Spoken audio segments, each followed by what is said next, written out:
Hi hello నమస్తే welcome to HM TV. పాకిస్తాన్కి అలాగే భారత్కి మధ్య జరుగుతున్న యుద్ధం ఈ రోజుతో లాస్ట్ అని చెప్పాలి. కాల్పుల విరమణ అనేది జరుగుతుంది అని చెప్పి అందరూ అనుకుంటున్నారు. అండ్ పాకిస్తాన్ ఏదన్నా కవ్వింపు చర్యలకి పాల్పడి మళ్ళీ యుద్ధం కనుక చేస్తే భారత ఆర్మీ ఎలా రివర్స్ అవుతుంది, అలాగే యుద్ధం నిజంగానే ఆగుతుందా, కంటిన్యూ అవుతుందా, పబ్లిక్ ఏమనుకుంటున్నారో ఒకసారి వెళ్ళి తెలుసుకుందాం. Hello, your name? Jaswanth. India పాకిస్తాన్కి సీజ్ఫైర్ ఈ రోజుతో యుద్ధం విరమణ అనేది జరుగుతుంది. సో మీరేమనుకుంటున్నారు, యుద్ధం కంటిన్యూ అవుతుందా, స్టాప్ అయిపోతుందా? నాకు తెలిసి కన్ఫామ్గా యుద్ధం అనేది స్టాప్ అయిపోతుంది. ఎందుకంటే మన ఇండియాకి ఫుల్ సపోర్ట్గా యూఎస్ఏ ఉంది ఇప్పుడు. సో మన యూఎస్ఏ ప్రెసిడెంట్ ఏం చెప్పాడంటే ఈ వార్ అనేది స్టాప్ చేయడం జరుగుతుంది, సీజ్ఫైర్ చేస్తున్నామని చెప్పాడు. సో బేస్డ్ ఆన్ దట్ వాళ్ళ కండిషన్స్ బట్టి, అంటే పాకిస్తాన్ వాళ్ళు ఏమైనా రియాక్షన్ ఏమైనా ఇస్తారు, వాళ్ళ రియాక్షన్ బట్టి మన రియాక్షన్ అనేది ఉంటుంది. సో ప్రజెంట్ అయితే వార్ అనేది ఆగుతుందని అనుకుంటున్నాం అందరం. ఓకే, పాకిస్తాన్ కనుక యుద్ధం ఆపకుండా మోసపూరిత చర్యలకు కనుక పాల్పడితే, ఒకవేళ యుద్ధంలో మీరు వాలంటీర్గా పాల్గొనాలి అని మీకు కాల్ వచ్చింది ఇండియన్ ఆర్మీ నుంచి, సో మీరు ఏం చేస్తారు? మనం ఖచ్చితంగా పోయి ఇండియా కోసం మనం అయితే ఖచ్చితంగా పోరాడతాము, అందులో నో డౌట్. సో కాల్ వస్తే ఇంకా మంచిదే. వీఆర్ హోపింగ్ దట్ వార్ ఏం జరగకుండా ఇట్లే కామ్గా ఉండిపోతే అందరికీ మంచిది, అంటే వాళ్ళకి మంచిది, మనకి మంచిది. అంటే పీపుల్ చనిపోకుండా ఉంటారు కదా, అందుకనేసి. ఓకే, ఒకవేళ యుద్ధానికి మీరు వాలంటీర్గా రావాలి అని చెప్పొస్తే ఎయిర్ క్రాఫ్ట్ నుంచి వాలంటీర్గా వెళ్తారా, నేవీ నుంచి వాలంటీర్గా వెళ్తారా? కోర్స్ నేవీ నుంచి వెళ్తాం, ఎందుకంటే మన భూమి నుంచి మనం యుద్ధం చేయాలి. సో నేవీ నుంచే వెళ్తాం course. Thank you so much. Thank you. Pakistan India యుద్ధం అనేది ఈ రోజుతో లాస్ట్ డేట్. సో యుద్ధం ఆగిపోతుంది అని నిజంగా అనుకుంటున్నారా, లేకపోతే కంటిన్యూ అవుతుంది అనుకుంటున్నారా? నాకు తెలిసి నరేంద్ర మోడీ సార్ చేసిన దానికి ఆగిపోతుందని అనుకుంటున్నాను నేను. ఓకే, సో యుద్ధం మళ్ళీ కంటిన్యూ అవుతుంది అంటే పాకిస్తాన్ కవ్వింపు చర్యలకు దిగుతుంది, యుద్ధం కంటిన్యూ అవుతుంది అని అంటే మీరు యుద్ధంలో పాల్గొనాలి వాలంటీర్గా అని చెప్పి మీకు పిలుపు వస్తే, మీ పేరేంటి? చామంతి. మీరు యుద్ధంలో వాలంటీర్గా పాల్గొనాలి అని మీకు పిలుపు వస్తే మీరు వెళ్తారా? షూర్గా వెళ్తాను. ఎందుకని? మన కోసం ఆర్మీ వాళ్ళు అంతగా చేస్తున్నప్పుడు వాళ్ళకి సపోర్ట్గా మనం కానీ ఉండాలి కదా, అందుకని వాళ్ళతో పాటు సపోర్ట్గా వెళ్తాను. ఓకే, ఒకవేళ యుద్ధం కనుక జరిగితే ఎయిర్ క్రాఫ్ట్ నుంచి వాలంటీర్గా పాల్గొనడానికి వెళ్తారా, నేవీ నుంచి వాలంటీర్గా పాల్గొనడానికి వెళ్తారా? నేవీ నుంచి వెళ్తాను. సో 2 women ఇన్వాల్వ్ అయ్యారు కాబట్టి it is like proud moment for every women ఇండియాలో.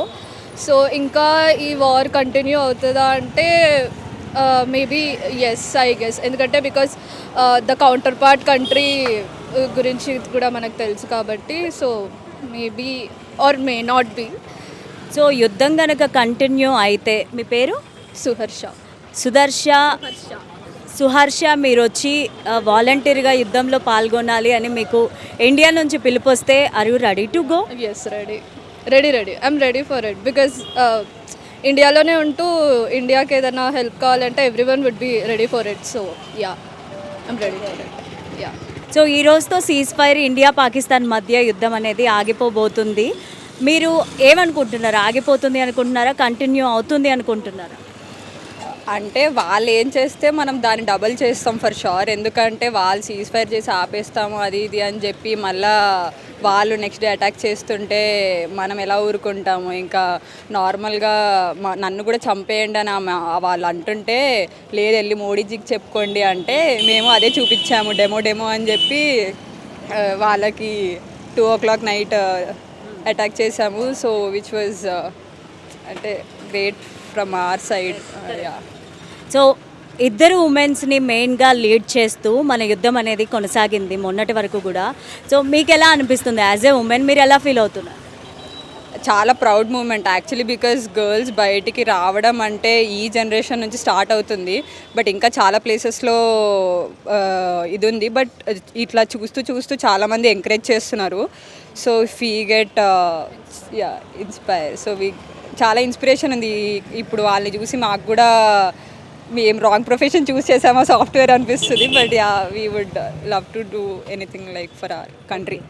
ఒకవేళ యుద్ధం కొనసాగుతుంది అని అంటే ఇండియా నుంచి, మీ పేరు? కావ్య. మీరు రావాలి, వాలంటీర్గా వర్క్ చేయాలి ఇండియా ఆర్మీ తరపున అని చెప్పి మీకు పిలుపు వస్తే మీరు ఎలా ఫీల్ అవుతారు, అండ్ వెళ్తారా వెళ్ళరా? Obviously yes sir. అంటే వేరే వాళ్ళకి ఎస్ ఆర్ నో ఉండొచ్చేమో, కానీ మాకు ఓన్లీ ఎస్ ఆర్ ఎస్ఏ ఉంటుంది. So ya, obviously yes. So ఒకవేళ యుద్ధానికి వాలంటీర్గా వెళ్తే ఇండియా తరపు నుంచి ఎయిర్ క్రాఫ్ట్ నుంచి వెళ్తారా, నావీ నుంచి వెళ్తారా? Aircraft. వై? అంటే స్పెసిఫిక్ రీజన్ అంటే I studied in air force school. So చాలా ఎయిర్ క్రాఫ్ట్ గురించి మాకు ఎవ్రీ ఇయర్ ఇది ఉంటుండే, లైక్ లెక్చర్స్ ఆర్ వాట్ ఎవర్, అండ్ తీసుకెళ్తుండే. సో ఒక సర్టన్ పాయింట్లో I wanted to become air force officer, but then certain పాయింట్లో చేంజ్ అయింది.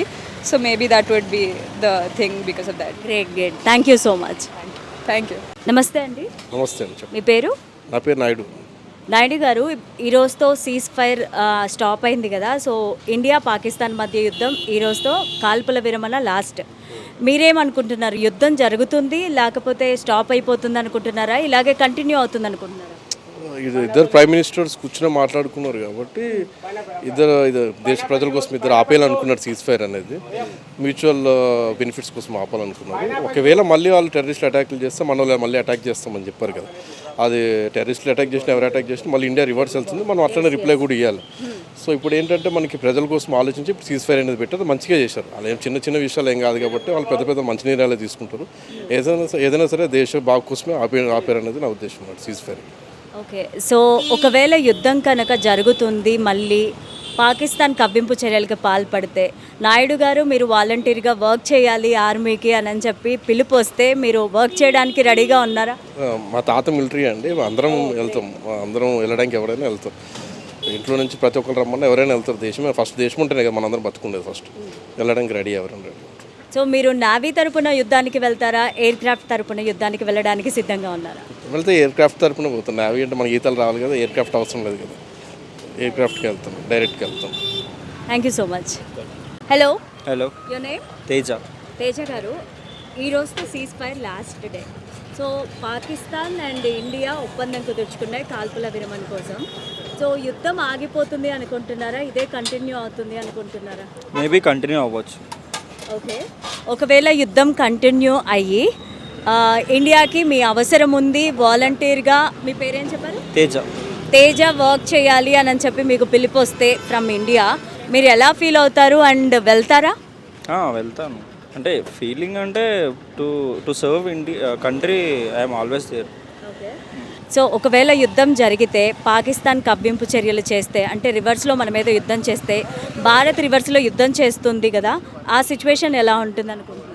ఎలా ఉంటుందంటే పక్కా ఇప్పుడు బెదిరిస్తుంది కదా, మిసైల్స్ అది ఇది అని చెప్పి. పక్కా దానికి కౌంటర్ అటాక్ అయితే ఇచ్చాడు కదా మొన్న మీటింగ్ పెట్టి మోడీ. సో పక్కా డిఫెండ్ చేస్తుంది ఇండియా. ఒకవేళ మీరు కనుక యుద్ధానికి వాలంటీర్గా వెళ్తే ఎయిర్ క్రాఫ్ట్ నుంచి వెళ్తారా, నావీ వాళ్ళకి సపోర్ట్గా వెళ్తారా? I like air craft, so air craft choose. Thank you so much. So చూశారు కదా, పాకిస్తాన్ కవ్వింపు చర్యలకి పాల్పడితే భారత్ నుంచి యుద్ధంలో పాల్గొనడానికి వాలంటీర్లుగా ప్రతి ఒక్క భారతీయుడు సిద్ధంగా ఉన్నాడనే ప్రతి ఒక్క భారతీయుడి నోట్లో నుంచి కూడా వచ్చిన మాట. So keep watching HM TV. Cameraman మనీతో లావణ్య, హెచ్ఎం టీవీ, హైదరాబాద్.